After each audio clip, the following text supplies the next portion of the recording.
welcome back to Online Darts, everyone. We're here at the wonderful Bradmore farm for Operation Bullseye, military darts at its finest.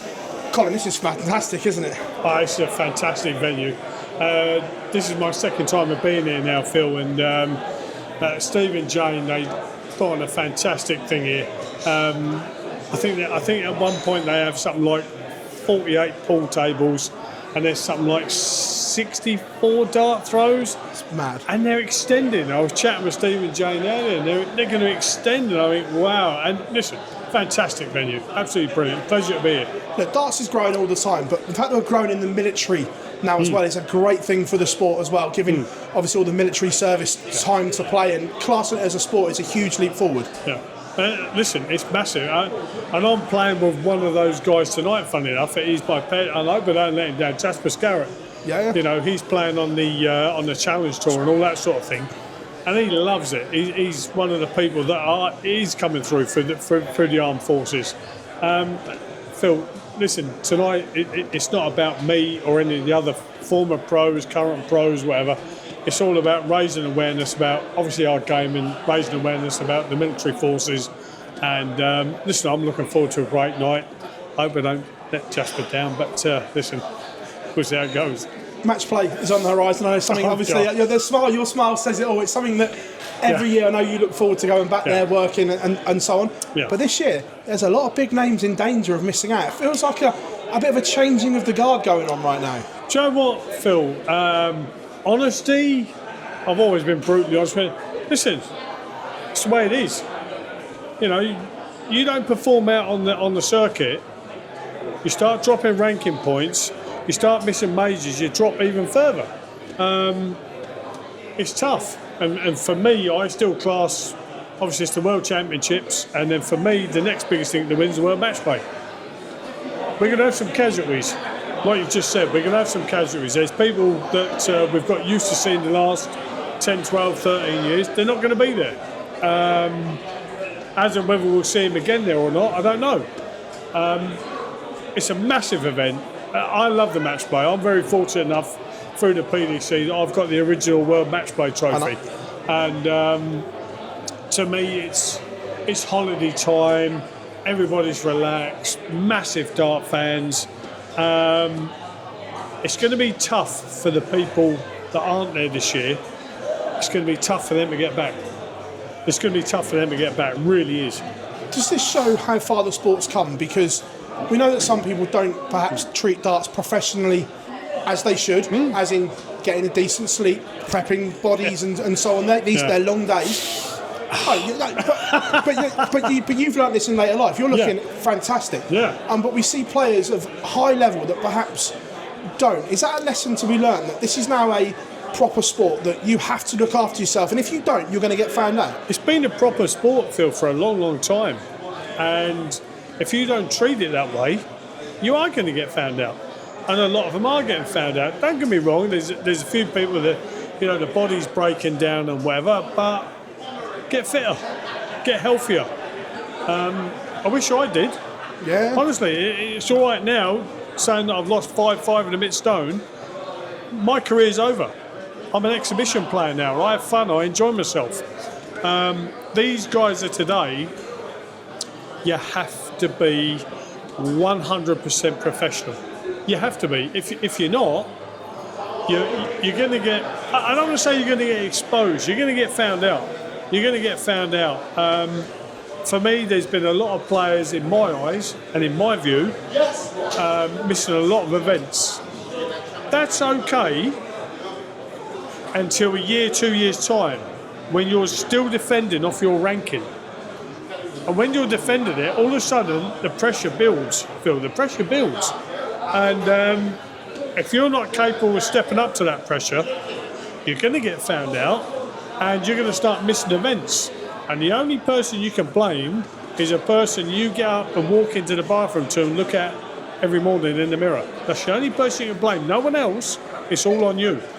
Touching on what you said there about players missing events, that we've seen Luke Littler unlikely to do any Pro Tours this year. Yeah. Other top players have missed a lot. They pull out Euro Tours all the time. Is this a dangerous situation where we've got the elite and the best pulling out of all these events? When you get up to the elite and the best, top 4, 5 or 6, they can afford to do it. They can afford to do it because they're still producing goods on TV. Luke Littler, Luke Humphreys and people like that, they're still producing the goods. But when it comes down to defending what we call, Phil, chunks, when it comes to defending chunks of Matchplay, Grand Prix, Grand Slam, World Championships, just keep looking over your shoulder. Keep looking over your shoulder because it's a lot of money to try and earn back. Listen, I'm not gonna say anything negative against these players. It's a case of they're doing what's beneficial for themselves. As I would have done back in my day, I would have done something that was beneficial for myself. The difference between now and then, Phil, I couldn't miss events. I couldn't. Players in my genre couldn't miss events because things could change so quickly. Of course, yeah. Whereas now, where the money's so good, they can afford to miss events. And listen, good luck to them. They're having a life. They're enjoying their life. They're enjoying their hard work, their hard earnings. And listen, the best of luck to them. But just be careful it doesn't come up and nip you on the bum. Careful what you wish for. Yeah, exactly. Yeah, exactly right. I remember talking to you a few years ago about when you called it a day and you were like, I knew it was time. Yeah. I'd had enough, fell out of love, wasn't winning. We're seeing, and I'm going to name two because they're in particular at the moment, is Peter Wright and Raymond van Barneveld. At the moment, they're in danger of not qualifying for the World Championship. Peter's hanging on to a seeding place but if he drops out of that seeding, he's mile off qualifying. Barney's not there. Surely deep down, you have to look yourself in the eye and go, I'm not good enough anymore. Look, by the way, these are two of the greatest players that have ever picked up darts. Yeah. But I don't want to remember this version of those two. I want to remember the great versions of these two players. And perhaps, did someone need to just have a whisper in your ear and say, just go out while people still remember the great version, not scrap around 128 in the world? Phil, it's the hardest thing to ever admit that you're not competing the way you used to and you're not the player that you used to be.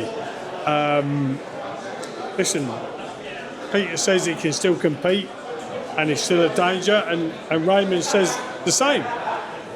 That's entirely up to them.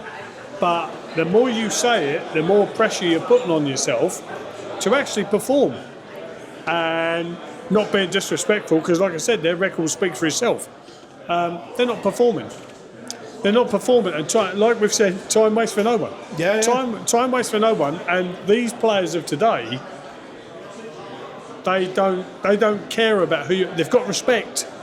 They've got respect, Phil. They have got respect as to who you are and what you've achieved in the game. But I felt in my time, it was a case of, Joe, what? You've had your day, old man. Get out of the way. You're in the way of what I want. And it gets tougher and tougher and tougher to react to that, Phil. Do I think Peter Wright and Raymond van Barneveld have got major wins in them again? Honestly, no, I don't think they have. I don't think they have. But that's not being negative towards them. They're my pals. Fantastic dart players. No one can ever take away from them what they've achieved and what they've done 100% for the game of darts.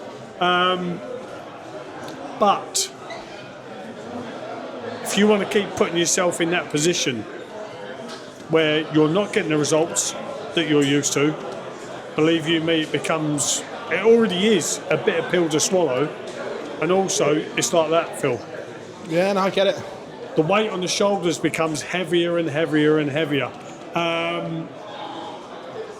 I would turn around and say to those guys, listen, and I did, as in the great words of the London gangster, Dave Courtney, stop the ride, I want to get off. And I just focused on doing things like this, exhibitions, enjoying my darts again, not the pressure of having to achieve. No, I get that. I've done my bit in the game. Lovely, thank you very much. But listen, I'm not going to stand here and say to you, Raymond, you should do this. Peter, you should do this. They'll know when the time's right. And at this moment in time, by what I hear from both of them, the time's not right. But I don't know what more to say. It's a case of don't keep putting yourself through the mill. Don't keep putting yourself in the mill. And like you say, people say, Phil, the players that they were, players they are. Don't lose that bit. Don't lose that thing of. Don't tarnish your legacy. Yeah, you've been fantastic players. You've got the utmost respect of the likes of myself, players from yesteryear, players of today. But they're going to do what's beneficial for them, and good luck to them. The World Cup, England's dream team finally fired after last year's disappointment. Were you pleased to see Luke and Luke conquer that thing? Because that was the question mark. The dream team that couldn't play together. Everyone was calling them Lampard and Gerrard and then so on. Were you pleased to see them click the way they did in the end? I'll tell you, Joe, what I looked at. They went in as a unit, which was nice. Unit, not as rivals. And I thought last year they were like rivals. Yeah. We're number 1 and 2 in the world. Former world champion, current world champion, former world champion, current world champion, winners of majors of this, former winners of majors of this, that and the other. This year, do you know what it likened to me, Phil? Of yesteryear, BDO times World Cup. Yeah. Bristow low. When I used to chat with Eric, when I used to chat with Lowy, Bristow, if Lowy hit a 140, I wanted to hit a 180. If someone hit a ton, I want to hit a 140. You know, and you feed off that. You've got to come together as a unit. And this year, the number 1 and number 2 players in the world, they come together as a unit and they work together. I don't want to say last year they worked against each other, but I think it was a case of it didn't click. You're exactly right, it didn't click. This year, it was a joy to watch. It was an absolute joy to watch. So listen, fair play to them. Nice to have the World Cup. World Cup and Darts getting back where it belongs. Last one before I let you go. Michael van Gerwen, it's a huge year for him. I know you've seen Michael from a young age and the best of him, that he could drop to potentially world number 20, the amount of money he's defended. Do you ever think we'd say that 4 or 5 years ago, that Michael's, I don't want to say fighting for his career, but to see Michael van Gerwen potentially outside the top 16 seems unheard of. Did you ever think we'd say it about in the day Eric Bristow, John Lowe? No. Phil Taylor, Colin Lloyd, John Part, dare I say it? Listen, at some point or another, you come to a crossroads. Do I think Michael van Gerwen's done? No, I don't think he does. I don't think he is. And the quite simple fact is, Phil, that he's shown some flashes of the old Michael, the old brilliance. I just think, I don't know, and it's nothing to do with me, is Michael's life going in a little bit of a different direction compared to the darts. The one thing I will say about Michael van Gerwen is when he stands on that hockey, you've got a game on your hands. Yeah. It doesn't matter who you are. You know, he won't give you an inch. Because the players of today, you give an inch, they'll take a yard. No, I think there's still life in... I still think there's life in that old dog yet. Christ, he's not even 40 yet, and I'm calling him an old dog. But no, I think other people are overlooking what Michael is, who he is, what he's capable of doing, and I still think there's still something else to come. I still think the likes of Michael has got major wins in him. I don't know what majors. I think the same with James Wade. I think Wadey's still got majors in him. I don't know which one. But listen, them guys have been around, the two names I mentioned there, and like you said, predominantly Michael, fantastic player. And do you know what? As and if and when Michael's time is done, let's just soak up how good he was, how good he is, and have a smile with joy, because Christ, he was so good. Smile because it happened. And he can still, smile because it's happened. Not smile because it's over. Smile because it's happened, and it's still happening. He's still good enough. He tells us, he keeps telling us he's good enough. And do you know what, Phil? How many times does he back it up? Listen, let's just see how the rest of the year pans out. I don't think it's going to be I know everybody keeps saying Luke and Luke, Luke and Luke, Luke and Luke. Listen, there's a few other players out there. Don't write them off because they're still good enough and they're still more than capable of putting another major in their war chest. Lloyd, it's a pleasure catching up with you here at Bradmore Farm, mate. Thank you very much. Cheers, buddy. Thank you very much.